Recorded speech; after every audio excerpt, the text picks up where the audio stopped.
아버지의 죄를 물려받고서 영원히 따라다니는 저주. 마스크를 쓰고 장갑을 낀다. 한 손으로 장갑의 입구를 쥐고 반대쪽 손을 집어넣는다.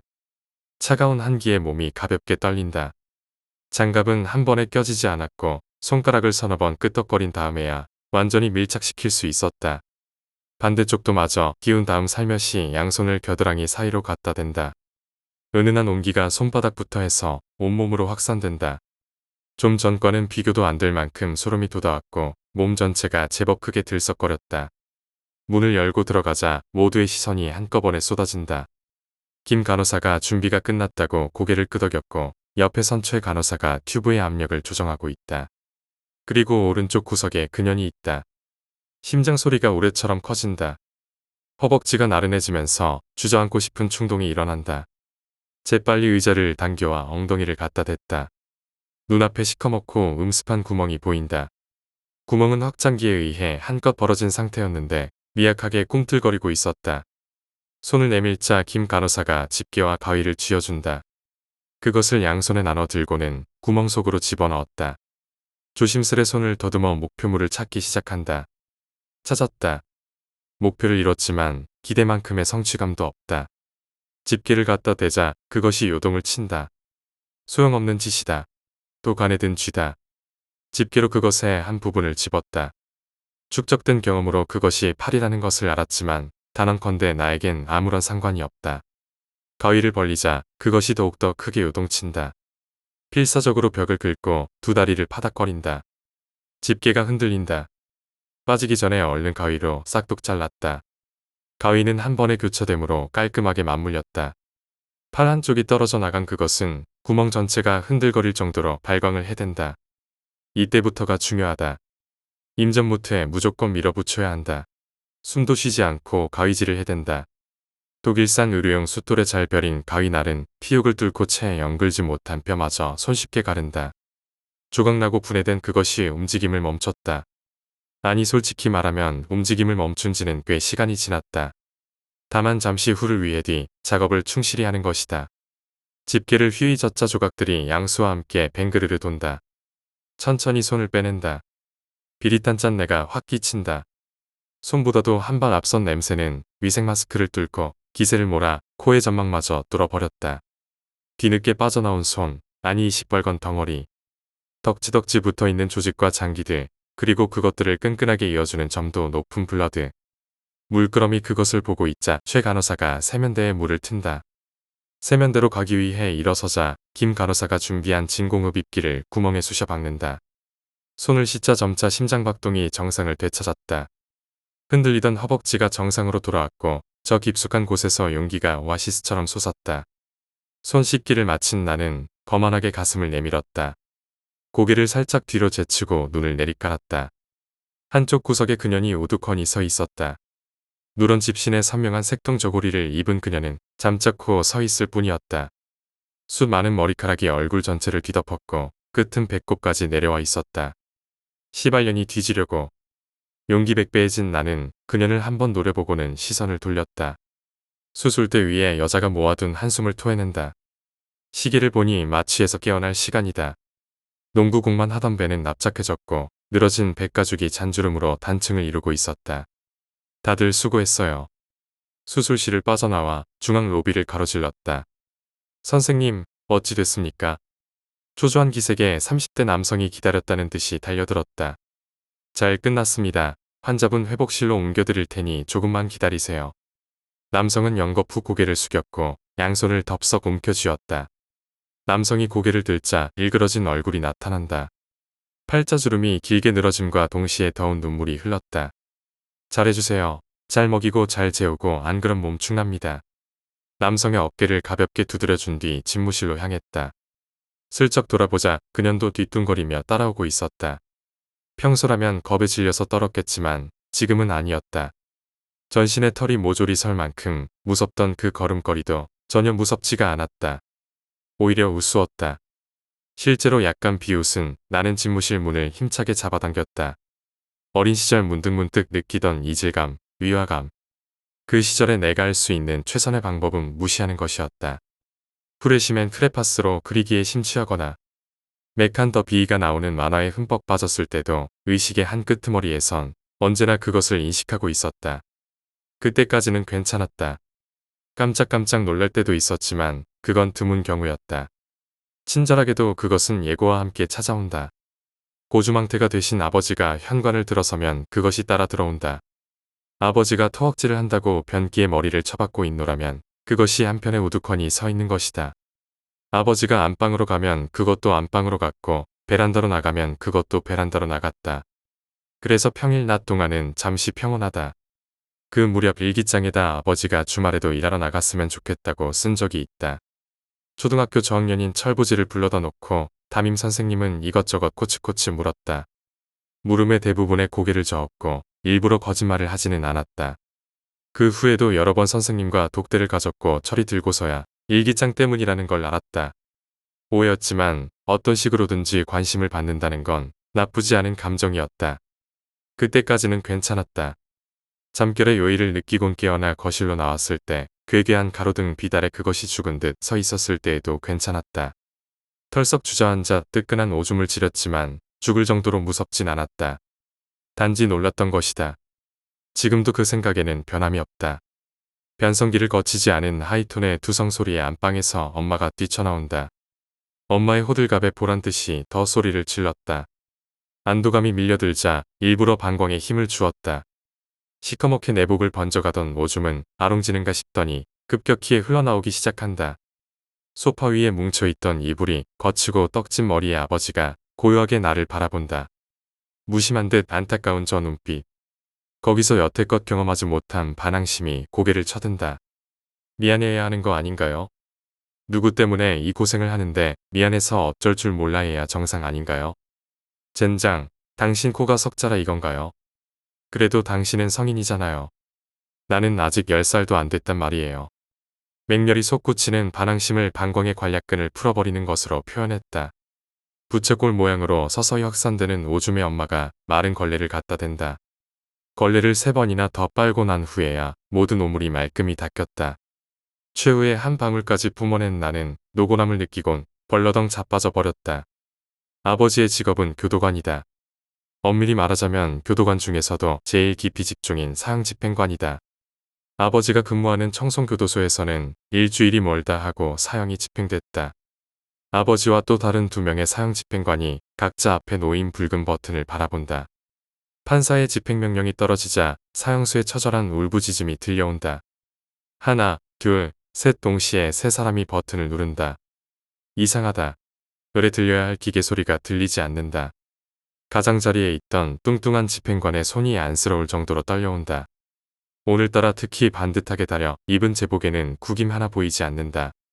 네모난 안경이 아래로 처지자 한 손으로 안경을 매만지고는 마른 침을 꿀꺽 삼킨다. 목울대가 크게 확장되면서 힘겹게 침이 넘어간다. 그 소리가 천둥같이 커다랗다. 2사람은 깊숙이 눌린 버튼에서 손을 떼지 않은 채 그를 바라본다. 그의 버튼만 툭 튀어나온 상태다. 아버지가 남은 버튼을 누른다. 공중에 매달린 사형수는 질퍽한 똥오줌을 뿌려대며 발버둥 칠 것이다. 하지만 괜찮다.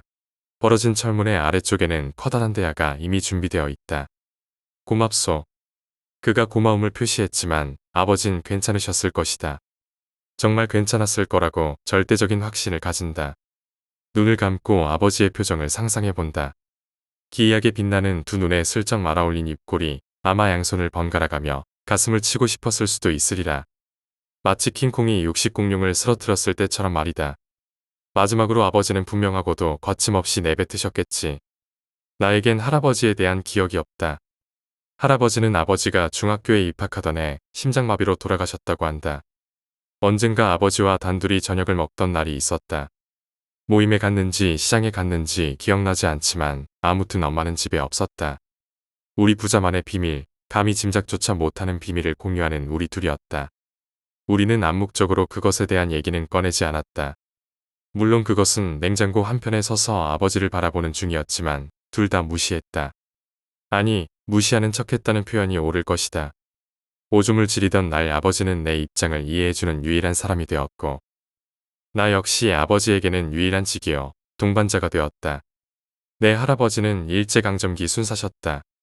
자 익은 갓김치 한 조각을 죽 찢었을 때 아버지가 말문을 열었다. 아버지는 식사를 끝내고서도 3시간가량 더 입을 여셨다. 그것이 처음이자 마지막으로 들은 할아버지와 우리 조상들의 얘기였다. 그 당시는 다들 굶어 죽기 직전이었다. 늙은 노인과 어린아이들부터 자빠지기 시작했다. 한 번 자빠지면 누렇게 뜬 얼굴이 시커먼 또 색으로 변해서 죽어버릴 때까지 다시는 일어서지 못했다. 무서운 허기였다. 일본 놈들은 구석에 떨어진 쌀 한 톨까지 가져갔고 쇠붙이란 쇠붙이는 모조리 싣고 갔다. 갓난 아기였던 아버지는 하루 종일 할머니의 젖만 움켜쥐고 있었다. 아무리 빨아도 젖은 나오지 않았지만 생존 본능이란 것은 그만큼 무서운 것이었다. 약초꾼이던 할아버지는 어느 날 불현듯 집을 나가셨다. 며칠 후 다시 돌아왔을 땐 보리쌀과 고구마를 한 손에 싣고 오셨다. 그야말로 금의 환영이었다. 바싹 말라가던 산간 마을이 기적적으로 숨통을 텄다. 20호 남짓한 작은 공간에서 할아버지는 영웅이었다. 어떤 과정을 통해 그것을 얻었는지는 아무도 묻지 않았다. 아마 대부분은 짐작했겠지만 입 밖으로 꺼내는 우를 범하진 않았다. 주기적으로 갔고 오는 식량 수레에 마침내 마을이 자생력을 회복했다. 다시 논밭에 곡식을 심었고 돼지 2마리로 새끼를 치기 시작했다. 할아버지는 일본 순사복을 입고 허리에는 장검을 착용했다. 할머니가 정성 들여 닦아놓은 군화를 신고는 읍내로 나가셨다. 할아버지의 앞잡이 노릇 덕에 근처에 활동하던 독립군들의 씨가 말랐다. 그들에겐 할아버지가 눈의 가시 같은 존재였지만 일본 입장에서는 기특한 충견이었다. 할아버지의 악독한 술수와 고문에 줄줄이 시체가 되어 나갔다. 할아버지가 나서면 독립투사의 할아비가 오더라도 버티지 못했다. 완고하던 그들은 채 사흘도 가지 않아 살 맞대고 살던 마누라의 사타구니, 사이점 개수까지도 모조리 토해내버렸다. 하지만 얼마 지나지 않아 일본은 원폭을 맞았고 두말 없이 항복을 선언했다. 그들이 물러가던 날 할아버지는 순사복을 벗고 다시 망태기를 집어들었다. 친일파에 대한 숙청 작업이 행해졌지만 다행히 몇 년간은 아무 일도 일어나지 않았다. 아버지가 걸음마를 떼고 말까지 배우자 할아버지가 아버지에게 물었다. 우리 집에 몇 명이 살지? 4명이요. 아버지는 망설임 없이 대답했고 할아버지는 미간을 찌푸리셨다. 우리는 3 식구뿐이다. 저 사람은 우리 식구가 아니야. 할아버지가 고개를 돌려 그것을 무섭게 노려보았다. 아버지는 할아버지를 따라다니는 여자가 궁금했지만 딱히 큰 관심을 두진 않았다. 그저 아이들과 산으로 들로 몰려다니며 장난을 치는데 몰두했을 뿐이다. 그러던 어느 날 그들이 찾아왔다. 붉은색 두건을 이마에 두른 청년 2명이 들이닥친 건 이슬도 내리지 않은 꼭두새벽이었다. 더러운 앞잡이, 장두식이는 당장 튀어나오라. 둔탁한 소리와 함께 질그릇 깨지는 소리가 났다. 아버지가 눈을 떴을 때 할아버지와 할머니는 멍하니 앉아 있었다. 당장 나와 개 노릇을 했으면 된장이 발려야지. 또다시 장독대 깨지는 소리가 터졌다. 할아버지가 슬그머니 문을 열었다. 장두식이 여기 있다. 할아버지는 순순히 마당으로 내려가 그들 앞에 섰다. 박달나무 몽둥이를 지켜든 그들이 아무런 예고도 없이 두드려 패기 시작했다. 할아버지는 양손으로 머리를 감싸준 채 최대한 몸을 구부렸다. 아이고 그만해요 나리들. 이러다 사람 잡겠어요. 할머니가 울면서 한 명의 바짓가랑이를 쥐었다. 이 새끼가 몇 명을 죽인지 알아? 할머니를 거칠게 뿌리친 청년이 눈에 쌍심지를 켜고 소리를 질렀다. 자그마치 34명이야. 그 중에 우리 첫째 형님도 있단 말이야. 알아들어? 청년은 귀까지 새빨개진 채 울부짖었다. 이 새끼 죽이고 다음은 아줌마랑 애새끼 차례니까 억울해할 것 없어. 둘은 멈췄던 몽둥이질을 다시 시작했다. 몽둥이 끝이 붉게 물들자 그들은 잠시 숨을 몰아쉬었다. 할아버지는 입고 있던 옷이 피칠갑으로 변한 채 미동도 않고 누워 있었다. 한 명이 구석으로 가서 바지춤을 풀고 소변을 보기 시작했다. 그가 툭 던진 박달나무 몽둥이가 무겁게 울렸다. 바로 그때 할아버지가 일어섰다. 몽둥이를 주워들고 멍하니 있던 한 놈의 대갈통을 순식간에 내려찍었다. 기괴한 음향과 함께 대갈통이 박살이 나버렸다. 오줌 누던 청년이 황급히 돌아봤을 땐 이미 늦어 있었다. 할아버지는 어디서 그런 힘이 났는지 쓰러진 청년의 대갈통을 연거푸 내려찍었다. 두개골이 함몰되고 허연 덩어리들이 사방으로 피산했다. 제법 크게 떨어져 나간 부분은 찾아가서 끝까지 부수어 놓았다. 피 칠갑한 할아버지의 악귀 같은 모습에 할머니도 아버지도 그리고 남은 한 청년도 할 말을 잊고 멍하니 넋을 놓았다. 곤죽을 넘어 반죽을 만든 후에야 몽둥이질을 멈췄다. 자네도 할 텐가. 할아버지의 입이 씩 벌어졌다. 이빨 사이의 틈으로 뻘건 국물이 질질 흘렀다. 청년은 잠시 머뭇거리는가 싶더니 쏜살같이 달아났다. 할아버지의 시선이 부엌문 맞은편에 서 있던 그것을 향했다. 그것은 조용히 그 자리에 서 있을 뿐이었다. 시발년이 뒤지려고. 다음 날까지 멀쩡하던 할아버지가 이틀째 되던 날부터 안아 누웠다. 온몸이 아프다며 밤마다 소리를 질러댔다. 며칠 사이에 이가 4개나 빠졌다. 멀쩡하던 생리 4개가 빠지자 할아버지는 급격히 늙어갔다. 죽기 전날 할아버지는 아버지를 불러다 놓고 옛날 이야기를 해주었다. 전래동화인 줄 알고 들었지만 듣고 나자 은밀한 집안 이야기인 걸 알았다. 조상 대대로 망나니 집안 쌍놈 중에서도 가장 쌍놈만 한다는 칼춤추는 망나니, 그게 조상들의 직업이었다. 언제부터였는지는 모르지만 임진왜란도 일어나기 전인 먼 옛날부터라고 했다.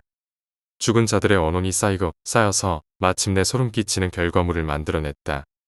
누운 상태로 할아버지는 방문 앞에 서 있던 그것을 슬쩍 쳐다보았다.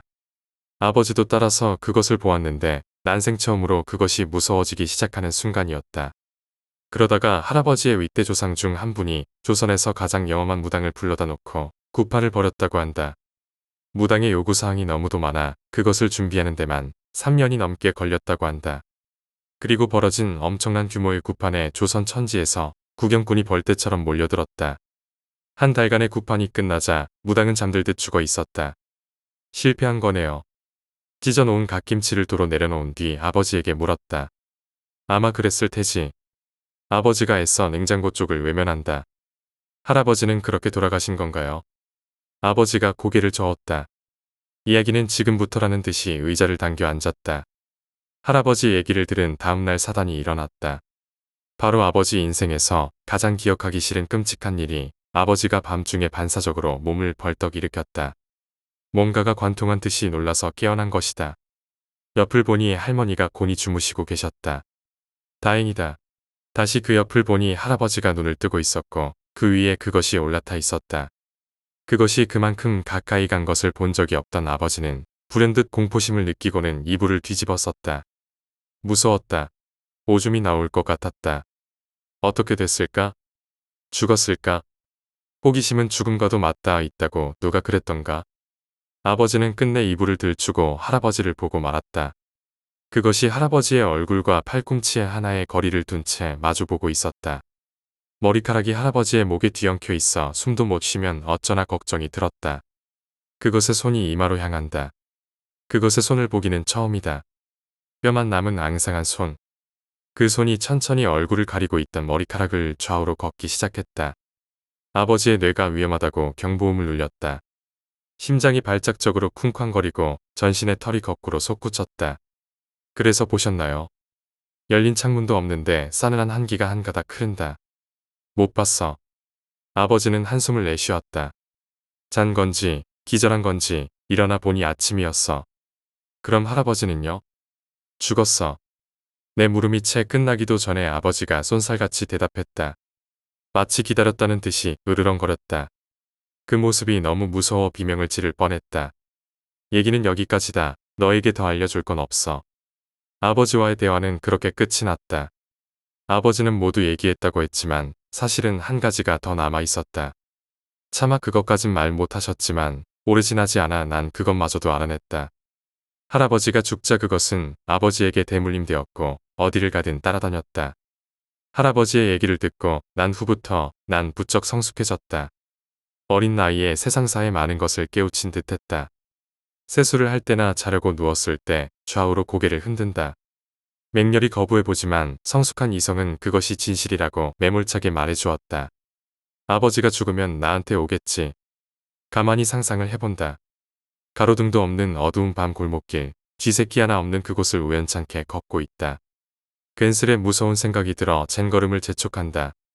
한번 자라난 생각은 기하급수적으로 거대해져서 종국에는 블랙홀처럼 나를 빨아들인다. 온갖 끔찍한 상상들이 한꺼번에 떠오르자 참지 못하고 뛰기 시작한다. 저만치 앞에 검은 형체가 서 있다. 놀라서 심장이 멎는 듯하다. 자세히 보니 쓰레기 봉지다. 난 깊은 안도감에 온몸이 축 늘어진다. 스스로가 바보같이 꿀밤을 한 대 때린다. 무심코 옆을 보자 색동 한복에 귀신이 비틀거리며 걸어온다. 맙소사, 색동 한복이라니. 난 다시 미친 듯이 뛴다. 한참을 뛰다가 트럭에 달린 대형 반사경을 본다. 필사적인 몸부림을 치며 그것이 달라붙고 있었다. 또다시 미친 듯 달린다. 숨이 턱 끝까지 차올랐지만 멈추면 안 된다. 저만치 모퉁이가 보인다. 저기로 숨어야겠다. 그곳으로 달려간다. 이럴 수가. 아찔한 상실감에 주저앉아 버렸다. 그곳은 시멘트 벽으로 막혀 있었다. 눈을 힘껏 감고 그 위를 손바닥으로 한 번 더 가린다.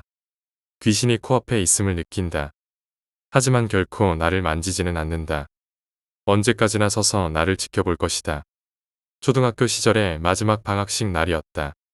집에 돌아와 현관문을 열자 못 보던 신발들이 보인다. 아버지가 낯선 사람들과 무언가를 의논 중이다. 거실로 들어서자 아저씨 둘과 아줌마 한 명, 그들이 나를 바라본다. 개량 한복을 입은 그들은 저녁까지 먹은 다음에야 일어섰다. 며칠 후 그들이 다시 왔을 땐 무척 요란스러운 복장이었다. 온 집안에 새끼줄을 치고 거기다가 부적을 매달았다. 집안 구석구석 가져온 부적을 모두 매달자 이번엔 상을 차리기 시작한다. 커다란 상 위에 온갖 과일들이 올라온다. 마지막으로 돼지머리가 올라오자 상 차리기가 끝났다. 여자가 방울을 들고 널뛰기를 시작한다. 알아듣지 못할 괴상한 노래와 함께 온 집안을 뛰어다닌다. 두 명의 남자는 각각 아무렇게나 주저앉아 두꺼운 책을 펼쳐든다. 상 바로 앞에서 아버지가 절을 하기 시작한다. 연신절을 해대는 아버지를 보고 있자니 갑자기 서글퍼졌다. 짙은 향냄새 때문이었을까?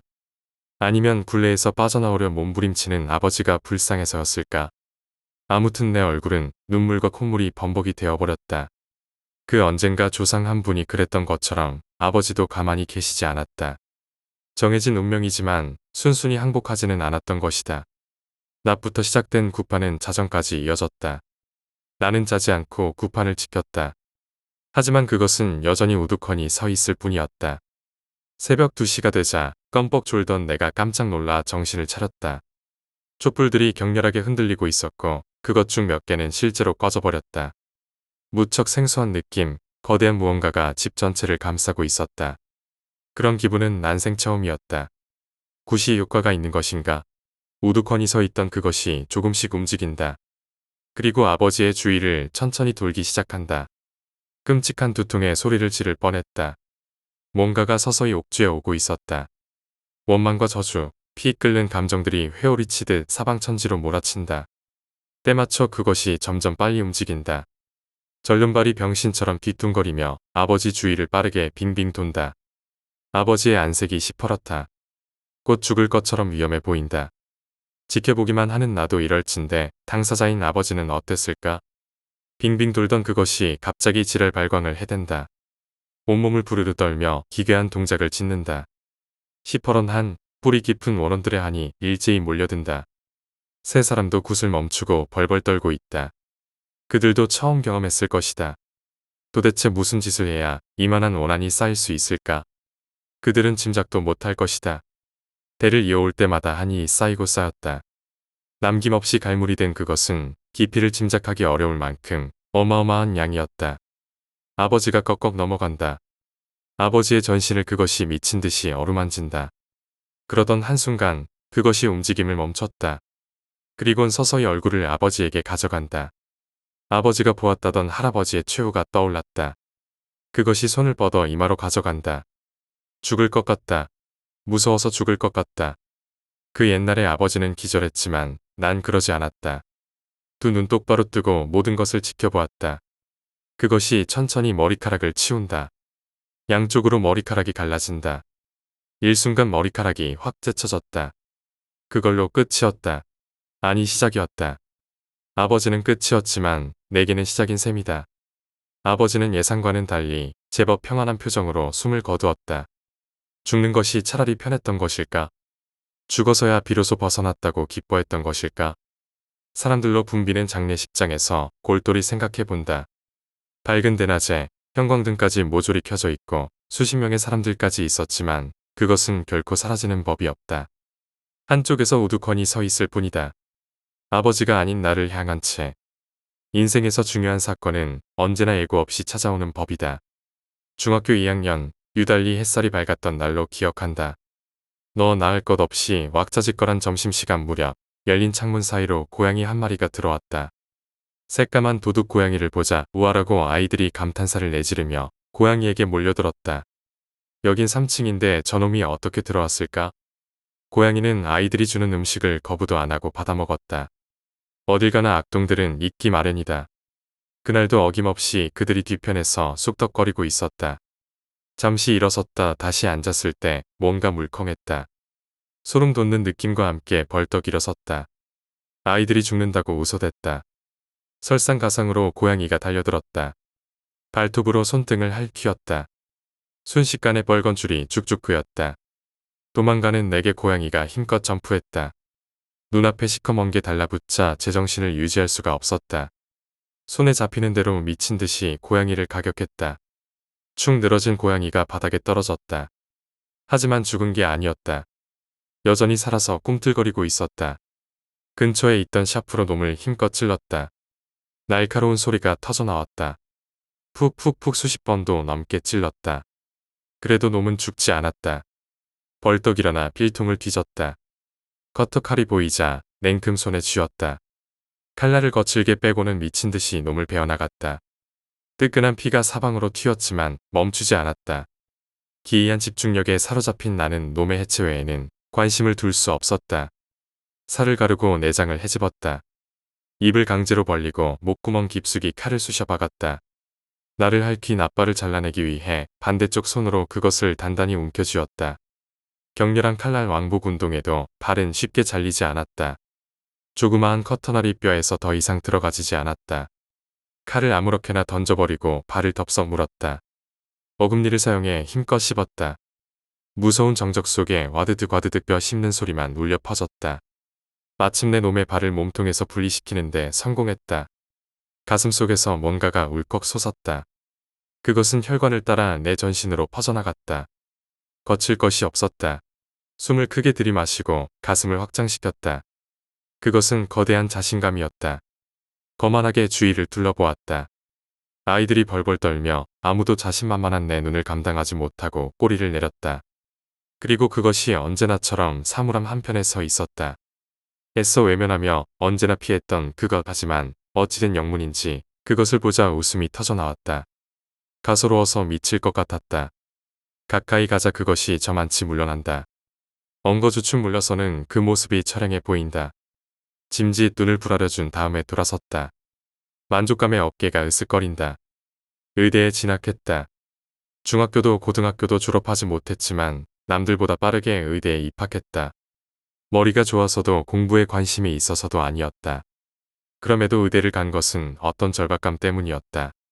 아버지는 버튼 하나로 만족했을지 모르지만 난 아니었다. 피가 튀고 살이 터져야 만족했다. 산 생명을 조각조각 해체할 때의 느낌을 원한다. 비록 더러운 살인자의 유전자이지만 지금은 오히려 감사하게 생각한다. 그 때문에 숨통이 트이고 살아갈 힘을 얻으니까 말이다. 언젠가 히포크라테스 선서를 한 적이 있다. 선서를 하면서 속으로 비웃었다. 겉은 그럴싸하지만 실상은 살인 면허증이었다. 멀쩡히 살아있는 한 생명을 죽여도 합법적이다. 죽이는 방법은 다양하다. 아기가 작으면 흡입기로 빨아낸다. 아기가 조금 더 큰 경우는 조각조각 잘라서 긁어낸다. 사정에 여의치 않으면 다른 방법도 있다. 양수를 빼내고 소금물을 집어넣는 것이다. 아기가 소금물에 서서히 절어간다. 그 과정이 아기에게는 너무나 고통스럽게 느껴질 것이다. 온몸의 수분을 토해낸 채 시커멓게 말라 죽는다. 그러면 그것을 쏙 빨아내면 끝난다. 아기를 죽이고 나면 그들은 돈을 준다. 그리고 감사의 인사도 꼭 잊지 않는다. 처음 낙태 실습을 하던 날 동기들의 과반수가 먹은 것을 깨어냈다. 개 중에 서너은 기절까지 했다. 세상에 쪽팔리지도 않는가? 어떻게 의사가 될 놈들이 기절까지 하냔 말이다. 묘한 기대감에 양손을 세차게 비볐다. 10년차 전문의는 기계적인 말투로 설명을 해가며 시범을 보였다. 처음에는 잘 안 잘려요. 게다가 꽤 미끄럽기도 하고요.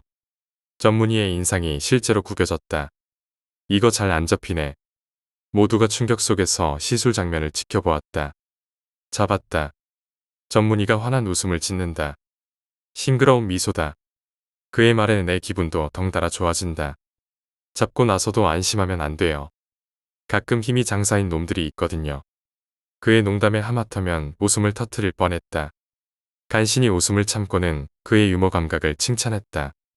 그러면 지금 장내에 천하장사 한 명을 죽이는 거잖아. 자르실 때 절대 놀라서는 안 됩니다. 가끔 아기가 발작하는 거에 놀라는 분도 있는데 그럼 큰일 나요. 산모가 다칠 수도 있거든요. 가위로 자궁을 찌른다고 생각해보세요. 얼마나 산모가 아프겠어요. 그는 아기를 수십 조각으로 자른 뒤에 뽑아냈다. 아마 설명해준다고 더 잘게 잘랐을 것이다. 아무튼 평소에 가위날 잘 갈아두시고요. 그럼 됩니다.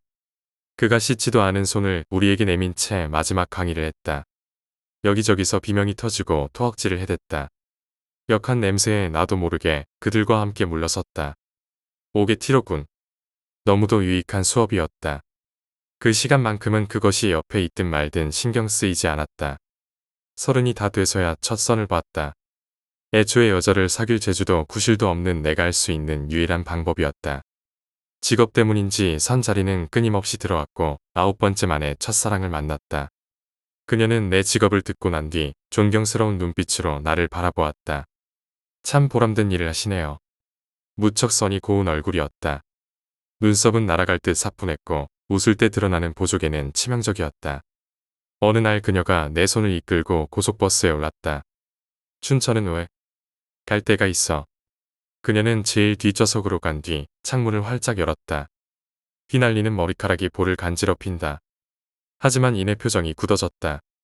그것의 머리카락도 조금씩 나부꼈기 때문이다. 숱 많은 머리카락이 굵기도 무척 굵다. 수만 마리의 뱀들이 요동치는 것 같다. 우리는 춘천에 도착했고 곧 택시를 탔다. 어디 가는데? 집. 그녀는 아무렇지도 않게 말했지만 난 불안했다. 나에 대해 안 좋은 소리를 해댈 게 분명했다. 여태껏 찾아간 점쟁이란 점쟁이는 모조리 한결같은 반응이었다. 최악의 사주팔자. 뭘 해도 망하며 뭘 해도 불행해진다는 것이었다. 택시가 한적한 시골길에 멈췄다. 그녀가 아담한 양옥집의 초인종을 누른다. 두세 번 눌러도 대답이 없다. 일반 가정집 아냐? 간판도 없는데. 은퇴하셨어. 왕년엔 전국 최고셨는데. 그녀가 시무룩한 표정을 짓는다. 다행이다. 전국 최고라면 무조건 피해야 한다. 우리는 한적한 시골길을 걸었다. 시원한 가을바람이 솔솔 불어왔다. 길 따라 죄다 논이어 밭이었다. 황금색 뼈들이 바람에 따라 일사불란하게 방향을 틀어댄다. 시골길엔 정말 사람이 한 명도 없었다. 우리 셋뿐이다. 여기 있다. 그녀가 환호성을 지르며 가리켰다. 200m도 넘는 거리의 들판 한가운데 점 하나가 움직이고 있었다. 어서 갔다 와. 그녀가 생글생글 웃는다. 본 적도 없는데 어떻게 알아봐? 그녀가 눈을 흰 떴다. 미친 사람처럼 흰자만 보이게 눈을 치켜떴다. 앞이 안 보이셔. 도리 없이 들판을 가로질렀다. 가까이 가보니 인상 좋은 할아버지가 도립개를 휘두르고 계셨다. 사람 소리에 할아버지가 이쪽을 바라본다. 혼탁한 동공, 눈 전체에 지독한 안개가 가득하다. 점 보러 왔어. 할아버지는 잠자코 내 편을 바라본다. 보이긴 보이는 걸까? 의사인 내 소견으로 할아버지는 완벽한 장님이었다. 무조건 잡아, 놓치면 자넨 죽어. 의외의 대답에 가슴이 벌떡거린다. 저 여자가 있어야 자네 목숨을 부지할 수 있어. 무슨 말인진 자네가 더 잘할 거 아닌가. 누가 뒤통수를 힘차게 후려친 기분이었다. 듣고 보니 그랬다. 그녀를 만난 후부터 모든 일이 잘 풀렸다. 웃는 일도 많아지고 스스로가 행복하다고 느껴졌던 것이다. 늘 따라다니는 그것마저 신경 안 쓰일 정도로. 꾸벅 인사를 하고 신나게 뛰어갔다. 시원한 바람이 폐 깊숙한 곳까지 식혀주었다. 단숨에 들판을 가로질러 그녀에게 갔다. 내 표정에 그녀도 신이 난뜻 묻는다. 뭐라고 하셔? 너 놓치면 나 죽는데. 그녀가 한박 웃음을 짓는다. 하지만 그 웃음은 반나절도 가지 못했다. 이건 사기다. 이럴 수는 없다. 할아버지가 길가로 나온 뒤 정식으로 집 안으로 들어갔다. 뭔가 이상하다. 할아버지의 표정이 싹 바뀌었다. 덩달아 우리 표정도 싹 굳었다. 잠시 화장실을 다녀온 사이 그녀가 핸드백을 챙긴다. 벌써 가려고? 싸늘하다. 냉기가 풀풀 넘친다. 다급하게 그녀를 따라갔다. 그녀는 서울까지 오는 내내 한마디도 하지 않았다. 왜 거짓말했어? 차에서 내리자 그녀가 차갑게 묻는다. 어이가 없어 잠시 하늘을 올려보았다. 밤하늘 중앙에 할아버지의 간사한 얼굴이 둥실 떠올랐다. 사기꾼이 분명했다. 차라리 다른 이유라면 억울하지도 않았다. 빌어먹을 사기꾼 영감탱이가. 함부로 말하지 마. 이건 사정한다고 될 문제가 아니었다. 그녀만의 어떤 믿음이 작용하는 듯했다. 그녀와 헤어지고 다른 여자와 이듬해 결혼식을 올렸다. 그녀는 점 따위는 믿지 않았고 속설 같은 것도 전혀 신뢰하지 않는 철저한 현실주의자였다. 결혼은 했지만 부인을 사랑하지는 않았다. 자식도 태어났지만 전혀 예뻐 보이지 않았다. 과거 아버지의 시선처럼 약간의 동정심, 단지 그것뿐이었다. 주기적으로 낙태 시술을 했지만 며칠뿐이었다. 며칠이 지나면 다시 그것이 무서워졌다. 나이가 들면서 점점 더 강해지는 것 같다. 요즘 따라 스트레스가 심하다. 지독한 불면증에 자면 언제나 악몽이다. 물론 깨어난다 해도 똑같지만 그것이 부쩍 신경 쓰인다. 일이 없을 땐 항상 최후를 생각한다. 그것이 얼굴을 보여주는 날 나는 죽을 것이다. 그것은 피할 수 없는 우리 핏줄의 운명이다. 불현듯 덮치는 극심한 공포의 식은땀이 흐른다. 도대체 어떻게 생겼을까? 얼마나 무섭게 생겨야 바로 죽을 수가 있는 걸까? 주말엔 온통 그것 생각뿐이었다. 하지만 아버지가 대항했던 것처럼 나 역시 가만히 앉아 있을 순 없었다. 아버지는 무당에 의존했지만 난 그것을 과감히 배척했다. 오히려 죽는 시기를 앞당긴다고 여겼다. 실제로 그 때문에 아버지가 죽었다고 믿었다. 미신을 배척하고 나자할 수 있는 것이 대부분 사라졌다. 하긴 귀신을 그럼 도대체 무엇으로 대항한단 말인가. 우선 최후의 순간에 대비했다. 그것의 얼굴에도 심장마비를 안 일으키도록 단련했다. 처음엔 시체 사진을 모았다. 평범한 시체부터 시작해서 점점 범위를 넓혀나갔다. 얼마 지나지 않아 추락사한 시체, 불에 탄 시체, 부패하다 만 시체 등등 각종 시체들을 섭렵했다. 무서웠지만 기절할 정도는 아니었다. 시체 중에선 범죄로 인한 시체가 가장 끔찍했다. 그중 남녀 간의 애증으로 인한 살인이 제일 처참했다. 지인의 소개로 강력계 형사 한 명을 만났다. 형사는 두꺼운 사진첩을 보여주었는데 각종 범죄의 희생자들 모음집이었다. 형사는 아무렇지도 않게 그것을 펼치고는 담배를 꺼내 물었다. 얼핏 봐도 꽤나 높은 수위의 사진들이 제법 있었다. 면역이 돼서 아무렇지도 않은 걸까? 형사가 사진을 향해 담배 연기를 길게 내뿜는다. 하긴 나도 나만의 분야가 있지 않은가. 눈앞의 형사가 조각난 태아 사체를 보면 어떤 반응을 보일지 궁금해졌다. 어쨌든 노력 덕분인지 종국에 가서는 무엇을 보더라도 놀라지 않았다. 내가 조금이라도 반응을 보일 만한 것이라면 그야말로 끔찍한 것이라 할 수 있겠다. 외유내 강이라 몸을 건강하게 유지하기로 마음먹었다. 약 200여 가지를 검사하는 종합검사를 우선 받았다. 비용만도 1,000만 원 가까이 소요되는 그야말로 몸 전체를 샅샅이 훑는 작업이었다. 2달 동안의 검사가 종료되고 담당 의사에게 결과를 통보받는 날이었다. 이 계통에 있는 사람들은 대충 서로를 안다. 우리도 역시 술자리에서 두어 번 마주친 전력이 있다. 저기 뭐라고 말씀드려야 할지. 그가 말끝을 흐린다. 젠장, 이거 내가 많이 하던 대사다.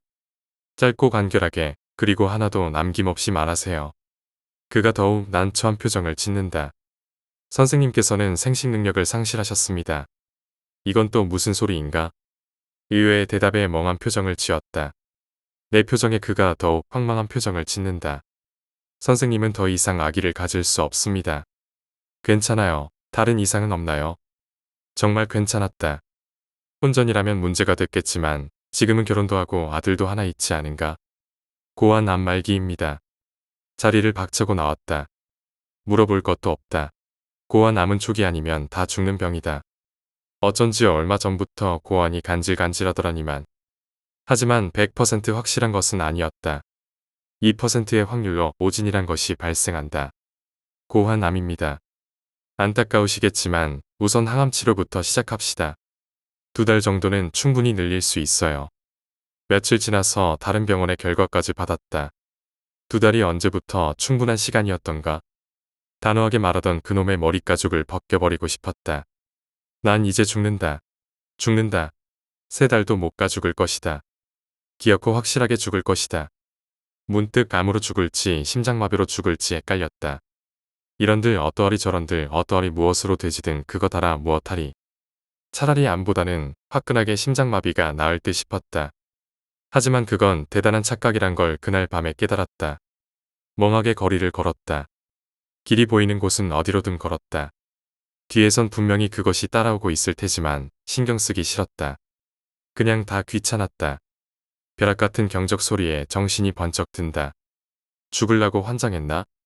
덤프트럭 한 대가 멈춰 있었고 자신은 차도 한복판에 서 있었다. 다시 인도로 돌아가 걷기 시작한다.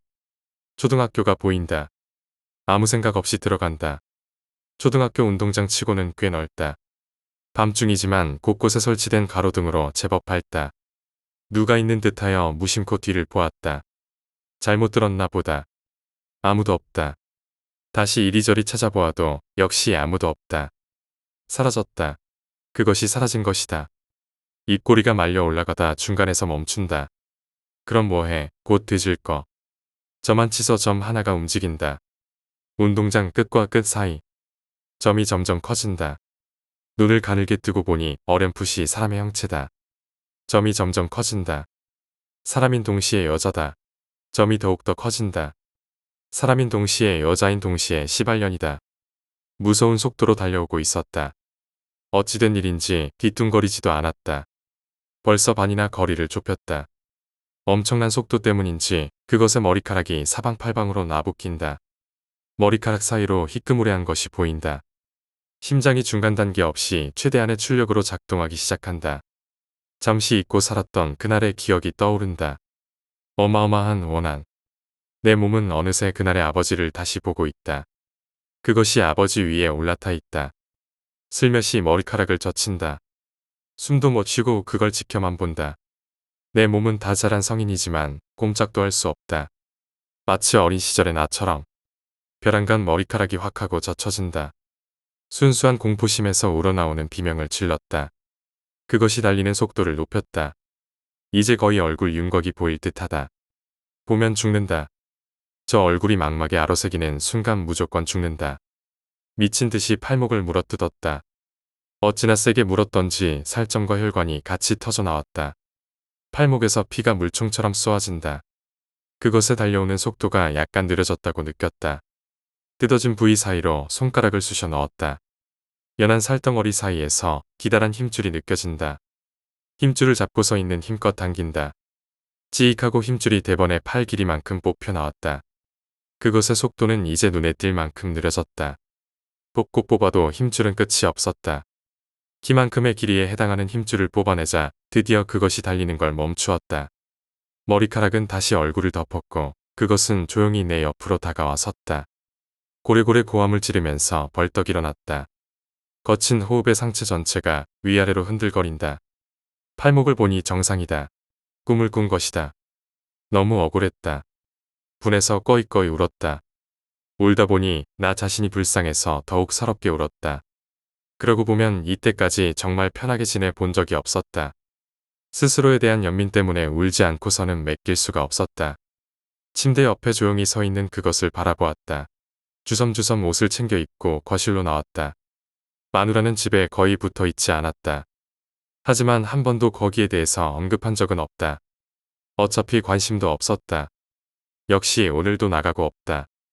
아들이 자는 방에 문을 열었다. 자기보다 커다란 베개를 다리 사이에 끼운 채 정신없이 자고 있다. 이 끔찍한 인생을 물려주기 싫다. 버러지만도 못한 인생 차라리 죽느니만 못하다. 아들을 흔들어 깨운다. 아들이 인상을 찌푸리며 눈을 뜬다. 저기 문 앞에 누가 서 있는 줄 알아? 녀석은 질문을 이해하느라 나를 멀뚱멀뚱 쳐다봤다. 아마 잠결이라서 더 헷갈렸을 것이다. 그냥 아줌마. 망설임 없이 일어났다. 부엌으로 가서 식칼을 손에 쥐었다. 다시 아들 방으로 갔다. 그런데 아들이 없다. 화장실에서 소리가 들린다. 쫄쫄쫄 오줌 누는 소리. 오줌을 다 누기를 기다렸다. 아들이 나오자 식칼로 심장을 힘껏 쑤셨다. 아들은 비명도 못 지르고 쓰러졌다. 눈을 감고 한 번 더 찔렀다. 아들이 움직임을 멈췄다.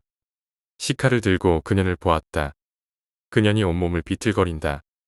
어때? 이제 대가 끊겼으니 어쩌나? 이제 내년에 복수 상대도 사라졌으니 이제 어쩔 거냐고. 그년이 크게 휘청거린다. 저런 모습은 처음이다. 통쾌했다. 자 이제 얼굴을 보여줘. 그년이 여전히 경련을 일으키고 있다. 면상 한번 보자고. 성큼성큼 걸어가 그년의 어깨를 확 잡아챈다. 아마 집안을 통틀어 이런 행동을 보인 건 내가 처음일 것이다. 아들도 죽였는데 그년이라고 대수일까? 그년이 아무렇게나 팔을 휘두르자 순식간에 벽에 처박혔다. 힘은 장사네. 그년이 점점 나에게 다가온다. 내 표정이 환하게 밝아진다. 그녀가 다가옴에 따라 미칠 듯한 원한이 쏟아진다. 그래 이거야, 이 느낌이라고. 공포와 흥분으로 온몸이 사시나무처럼 흔들렸다. 해묵은 집안의 한 쌓인 그것이 남김없이 쏟아지는 듯하다. 그년이 내 발을 지나서 머리맡으로 왔다. 어서 까봐. 그년이 물끄러미 내려다본다. 심호흡을 했다. 나도 모르게 눈을 감아버렸다. 속으로 욕을 하면서 다시 눈을 떴다. 어라? 그년이 없었다. 저만 치서 그년이 걸어가고 있다. 이봐 어디가? 그년이 현관 쪽으로 다가간다. 무언가 크게 잘못되었단 생각이 든다. 얼른 뛰쳐가서 그년의 어깨를 돌렸다. 일말의 망설임도 없이 머리카락을 치워버렸다. 뭔가 잘못됐다. 이럴 수는 없다. 그곳에는 아무것도 없었다. 안쪽으로 부적 몇 개가 붙어 있을 뿐이었다. 그년이 다시 현관으로 향한다. 안 돼. 사라졌다. 그년이 사라졌다. 뒤를 돌아보면 짠하고 나타날 줄 알았다. 몇 번이나 돌아봐도 마찬가지다. 그년이 완벽하게 사라져버렸다. 뚜벅뚜벅 걸어가서 아들의 시체를 안았다. 죽은 지 얼마나 됐다고 벌써 찬 기운이 느껴진다. 아들만 차가운 게 아니었다. 거실 바닥도 차가웠고 공기도 얼어붙는 듯 매웠다. 숨을 내쉬자 뽀얀 입김이 퍼진다. 그러고 보니 주위가 어둡다. 창문 쪽을 바라보니 아무것도 안 보인다. 그냥 까맣다. 일순 급격한 추위가 몰아닥쳤다. 전신에 소름이 연신 돋아났고 팔다리에 마비 증상이 오기 시작했다. 냉정하게 이 상황을 직시했다. 지금은 한여름이다. 이런 추위는 있을 수 없다. 다시 바깥쪽을 보았다. 여전히 까맣다. 자세히 보니 까만 것이 움직이는 것 같다. 베란다를 열고 들여다보았다. 꿈틀꿈틀 시커먼 덩어리들이 울룩불룩 돋아났다. 벼랑간 덩어리들 사이에서 뭔가가 솟구쳤다. 사람이다. 사람인데 목이 없다. 여기저기서 마구 솟구친다. 모두 목이 없다. 동물적인 직감으로 옷을 살펴보니 결코 요즘 시대 옷이 아니었다. 납고해진 한지로 만든 옷들 슬금슬금 뒷걸음질 친다. 꿈틀꿈틀 또다시 사방팔방에서 무엇인가가 솟구친다. 이번엔 목이 있다. 그런데 다들 병신이다. 팔 한쪽이 없거나 발이 없었다. 죄다 병신들이다. 옷을 살펴보니 한복이다. 슬금슬금 뒷걸음질 친다. 어느새 거실까지 물러났다. 이번엔 가까이서 소리가 들린다. 맙소사, 천장이다. 천장에 시커먼 것들이 퍼져 있다. 그것들은 벽으로 흘러내리고 점차 온 집안을 잠식해 들어온다. 이젠 추위를 넘어서 전신이 따끔거린다. 벽에서 또 수십 명이 솟구친다. 목도 있고 병신도 아니다. 옷을 살펴보니 가슴에 번호가 새겨져 있다. 죄수부.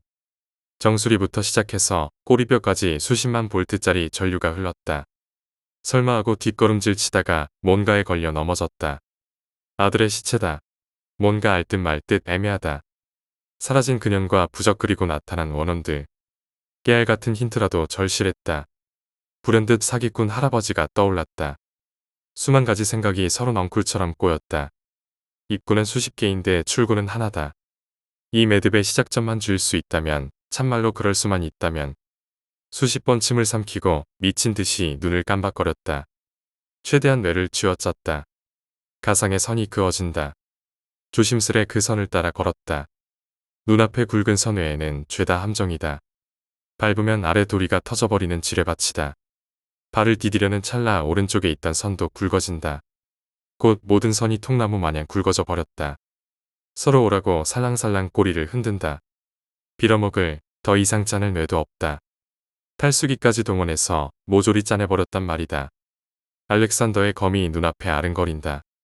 어느새 온 집안에 검은 덩어리들이 가득 찼다. 이번엔 바닥이다. 그것도 내가 누워있는 바로 밑바닥이다. 온몸이 미칠 듯이 따끔거렸다. 전과는 비교도 안 될 만큼 아팠다. 목 없는 시체, 병신들, 그리고 죄수들이 다가온다. 이제는 살이 뜯길 만큼 아프다. 그들이 쳐다볼 때마다 한 움큼씩 떨어져 나가는 것 같다. 꿈틀꿈틀 바닥이 들썩거리면서 가랑이 사이로 뭔가가 고개를 쳐든다. 물컹물컹한 그것이 가까이 다가온다. 다가오면서 점차 제자리를 찾아간다. 아기다. 수많은 아기가 원망 어린 시선으로 나에게 다가온다. 모든 원혼들이 한데 뒤엉켜 나에게 쏟아진다. 이제 알았다. 그년이 왜 사라졌는지 이제 알았다. 할아버지도 틀렸고 아버지도 틀렸다. 죄다 틀렸다. 구파는 성공했다.